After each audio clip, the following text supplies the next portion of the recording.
नमस्कार दोस्तों, मैं हूं प्रभात कुमार। आप देख रहे हैं मेरे YouTube चैनल प्रभात एजुकेशन सेंटर। स्वागत है आपका मेरे YouTube चैनल में। दोस्तों, आज हम सब्जेक्ट हिंदी का चैप्टर 1 जानेंगे। श्रम विभाजन और जाति प्रथा के जितने भी ऑब्जेक्टिव है क्वेश्चन, उसका आंसर जानने का प्रयास करेंगे। एंड टॉप ऑब्जेक्टिव क्वेश्चन है जो कि एग्जाम 2026 के लिए काफी इंपॉर्टेंट है। बिहार बोर्ड के बच्चों तैयार हो जाओ। अगर 400 लाना चाहते हैं तो प्रभात एजुकेशन सेंटर से जुड़े रहे। दोस्तों, आज चुन चुन कर लाए हैं पहला चैप्टर का श्रम विभाजन जाति प्रथा का ही क्वेश्चन होगा एंड पहला चैप्टर का। तो चलते हैं आज के क्वेश्चन की ओर।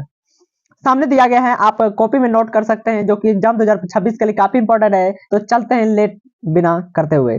तो हमारे सामने क्वेश्चन दिया गया है कि श्रम विभाजन और जाति प्रथा के लेखक कौन है। श्रम विभाजन जाति प्रथा जो कि पहला चैप्टर का पहला क्वेश्चन है। श्रम विभाजन जाति प्रथा के लेखक कौन है?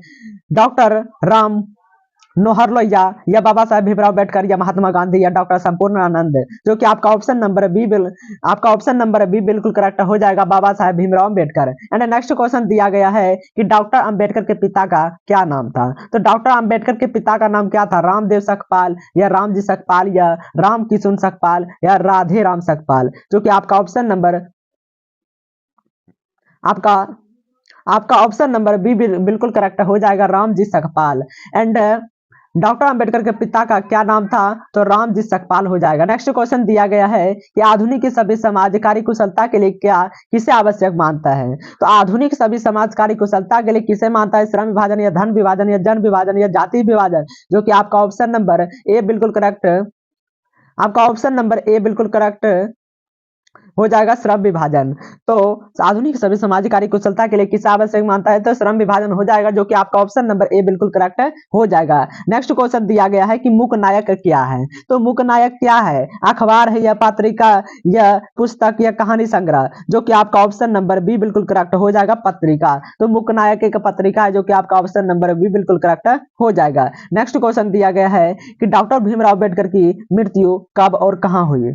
तो डॉक्टर भीमराव अम्बेडकर की मृत्यु कब हुई थी? 1956 दिल्ली में या 1957 मध्य प्रदेश या 1958 वाराणसी या 1959 बिहार में, जो कि आपका ऑप्शन नंबर ए बिल्कुल करेक्ट हो जाएगा, 1956 दिल्ली में।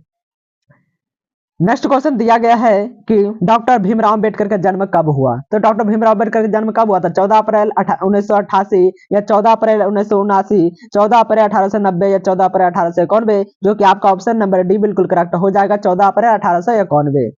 तो डॉक्टर भीमराव अम्बेडकर का जन्म कब हुआ था? 14 अप्रैल 1891 में। तो नेक्स्ट क्वेश्चन की ओर चलेंगे। नेक्स्ट क्वेश्चन दिया गया है कि अम्बेडकर की दृष्टि से भाईचारे का वास्तविक रूप कैसा है। तो दूध और शक्कर के मिश्रण की तरह या दूध और पानी के मिश्रण की तरह, जो कि आपका ऑप्शन नंबर बी बिल्कुल करेक्ट हो जाएगा, दूध और पानी के मिश्रण की तरह। एंड नेक्स्ट क्वेश्चन की ओर चलेंगे। नेक्स्ट क्वेश्चन दिया गया है कि भारतीय संविधान के निर्माण में महत्वपूर्ण भूमिका किसकी है। भारतीय संविधान बनाने में किसका महत्वपूर्ण भूमिका है? भीमराव अम्बेडकर या ज्योतिबा फूले या राज गोपालाचारी या महात्मा गांधी, जो कि आपका ऑप्शन नंबर ए बिल्कुल करेक्ट हो जाएगा, भीमराव अम्बेडकर। तो भारतीय संविधान के निर्माण में महत्वपूर्ण भूमिका किसकी है? भीमराव अम्बेडकर। चलते हैं नेक्स्ट क्वेश्चन की ओर। एंड नेक्स्ट क्वेश्चन दिया गया है कि सभ्य समाज की आवश्यकता है। सभ्य समाज की आवश्यकता क्या है? जाति प्रथा या श्रम विभाजन या अनुबंध या दुग्ध पानी, जो कि आपका ऑप्शन नंबर बी बिल्कुल करेक्ट हो जाएगा, श्रम विभाजन। तो सभी समाज की आवश्यकता क्या है? श्रम विभाजन। एंड नेक्स्ट क्वेश्चन की ओर चलेंगे। नेक्स्ट क्वेश्चन दिया गया है कि प्राथमिक शिक्षा प्राप्त करने के बाद अम्बेडकर उच्चतर शिक्षा प्राप्त करने के लिए कहाँ गए? इटली या दक्षिण अफ्रीका या न्यूयॉर्क या दक्षिण कोरिया, जो कि आपका ऑप्शन नंबर सी बिल्कुल करेक्ट हो जाएगा, न्यूयॉर्क। तो प्राथमिक शिक्षा प्राप्त करने के बाद अंबेडकर उच्चतर शिक्षा प्राप्त करने के लिए कहां गए? तो न्यूयॉर्क गए। तो नेक्स्ट क्वेश्चन की ओर चलेंगे। नेक्स्ट क्वेश्चन दिया गया है कि निम्नलिखित रचनाओं में से कौन सी रचना डॉक्टर अंबेडकर की है। तो the caste in India, the untouchables, who are they या हु आर क्षुद्राज, इनमें से सभी, जो कि आपका ऑप्शन नंबर डी बिल्कुल करेक्ट हो जाएगा, इनमें से सभी हो जाएगा। यानी कि निम्न से रचनाओं में कौन सी रचना डॉक्टर अंबेडकर की है? The caste in India, the untouchables, who are they, who are Shudras, यानी इनमें सभी हो जाएगा। नेक्स्ट क्वेश्चन की ओर चलेंगे। नेक्स्ट क्वेश्चन दिया गया है कि आधुनिक सभ्य समाज श्रम विभाजन को आवश्यक क्यों मानता है। आधुनिक सभी समाज श्रम विभाजन को आवश्यक क्यों मानता है? कार्य कुशलता के लिए, भाईचारे के लिए, रूढ़िवादिता के लिए, इनमें से कोई नहीं, जो कि आपका ऑप्शन नंबर ए बिल्कुल करेक्ट हो जाएगा, कार्य कुशलता के लिए। तो नेक्स्ट क्वेश्चन की ओर चलेंगे बिना लेट करते हुए। बहुत इंपॉर्टेंट क्वेश्चन है पहला चैप्टर का।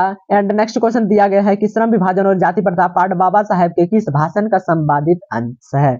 The caste in India their mechanism, या जेनेसिस एंड डेवलपमेंट, या एनिहिलेशन ऑफ कास्ट, या हु आर क्षुद्रा, जो कि आपका ऑप्शन नंबर सी बिल्कुल करेक्ट हो जाएगा, एनिहिलेशन ऑफ कास्ट। तो श्रम विभाजन और जाति प्रथा पार्ट बाबा साहेब के किस भाषण का संपादित अंश है? तो एनिहिलेशन ऑफ कास्ट हो जाएगा, जो कि आपका ऑप्शन नंबर सी बिल्कुल करेक्ट हो जाएगा। तो नेक्स्ट क्वेश्चन दिया गया है कि अंबेडकर के भाषण एनिहिलेशन ऑफ कास्ट को किसने हिंदी में रूपांतर किया? तो अंबेडकर के भाषण एनिहिलेशन ऑफ कास्ट को किसने हिंदी में रूपांतर किया? ललई सिंह यादव, या किशोरी लाल, या मोहन वाजपेयी, या इनमें से कोई नहीं। तो जो कि आपका ऑप्शन नंबर ए बिल्कुल करेक्ट हो जाएगा, ललई सिंह यादव। तो अंबेडकर के भाषण एनिहिलेशन ऑफ कास्ट को किसने हिंदी में लिखा? तो ललई सिंह यादव हो जाएगा। नेक्स्ट क्वेश्चन की ओर चलेंगे।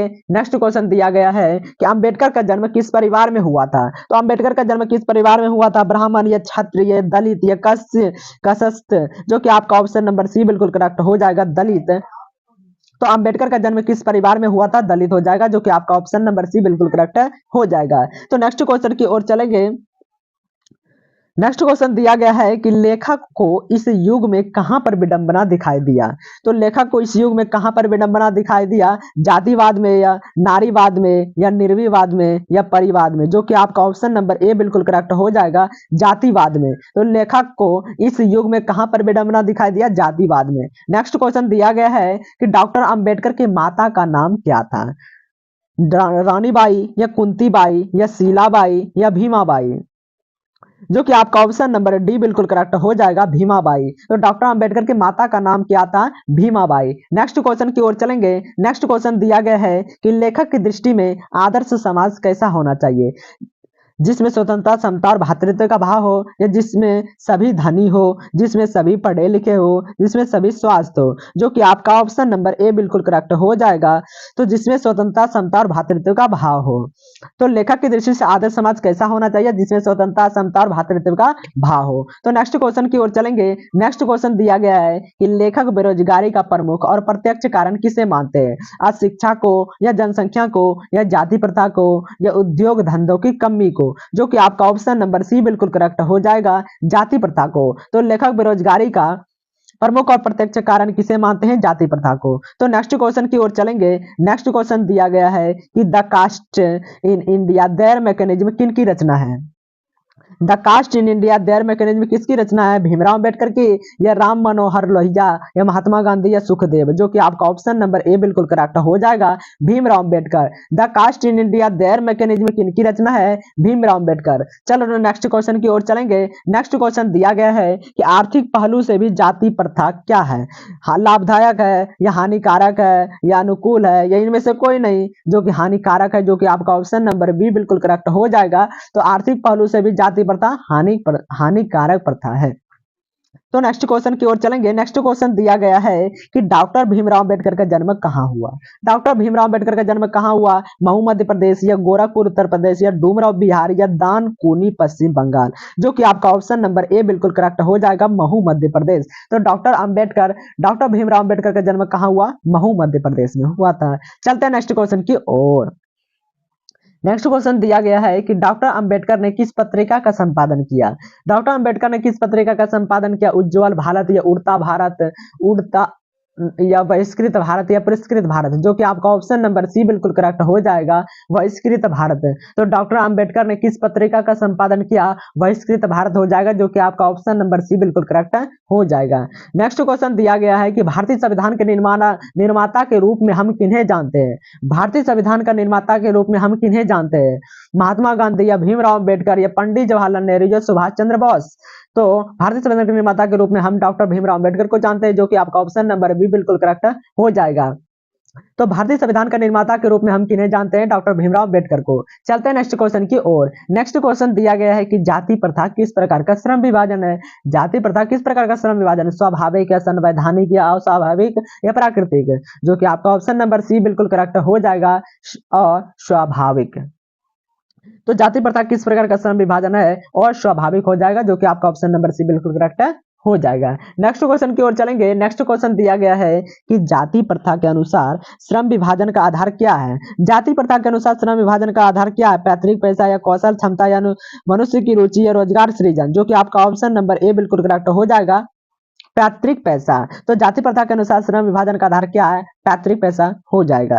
नेक्स्ट क्वेश्चन दिया गया है सच्चे लोकतंत्र का पर्याय है, यानी कि सच्चे लोकतंत्र का पर्यायवाची हम क्या बोल सकते हैं? भाईचारा या कानून व्यवस्था या जाति प्रथा या सुशासन, जो कि आपका ऑप्शन नंबर ए बिल्कुल करेक्ट हो जाएगा, भाईचारा। तो सच्चे लोकतंत्र का पर्याय है भाईचारा। नेक्स्ट, तो यानी पहला चैप्टर में जो कि 27 इंपॉर्टेंट क्वेश्चन था, जो कि आपके एग्जाम 2026 के लिए काफी इंपॉर्टेंट है दोस्तों, एंड और ऑल ईयर के लिए हर एक साल पूछा जाता है इतना, यानी 27 क्वेश्चन है पहला चैप्टर में, बहुत इंपॉर्टेंट क्वेश्चन है दोस्तों, आप याद कर लीजिए और आप नोट कर सकते हैं। तो आज के लिए इतना ही, मिलते हैं अगले चैप्टर यानी दूसरा चैप्टर की ओर। तो आज के लिए इतना ही, मिलते हैं अगले वीडियो में, तब तक के लिए बाय, जय हिंद।